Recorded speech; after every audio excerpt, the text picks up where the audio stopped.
ناظرین کرام، کل خیبر میں سہیل آفریدی نے ایک ایسا خطاب کیا جو تاریخ میں یاد رکھا جائے گا اور ایک بہادر وزیر اعلیٰ سے یہی توقع کی جا سکتی ہے. اور ضرور سنیں ان کا خطاب اور چینل کو سبسکرائب کریں، لائک شیئر اور کمنٹ ضرور کیا کریں.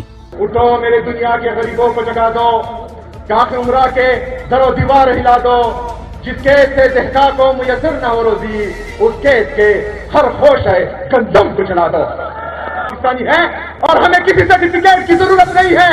ہم پاکستانی تھے، پاکستانی ہیں اور انشاءاللہ پاکستانی رہیں گے. ہماری عورتیں جن کے بھائی نے بھی ان کے سر کا بال نہیں دیکھا تھا، وہ ننگے پاؤں ان سڑکوں پر جو ہے گھوم رہی تھی پاکستان کے لیے، پاکستان میں امن کے لیے، پاکستان میں قربانی کے لیے. لیکن کیا ہوا؟ آپریشن پہ آپریشن، آپریشن پہ آپریشن، ڈرون پہ ڈرون، ڈرون پہ ڈرون، جیٹ طیاروں کی بمباری مسلسل کی گئی. لیکن ہم نے کہا کہ ہم نے پاکستان کے لیے قربان ہونا ہے، ہم نے وہ قربانی دی. ہم سے ریاست پاکستان نے کچھ وعدے کیے جب ہم آئی ڈی پیز بنے، تو میں آپ لوگوں سے پوچھتا ہوں، کیا وہ وعدے پورے ہوئے؟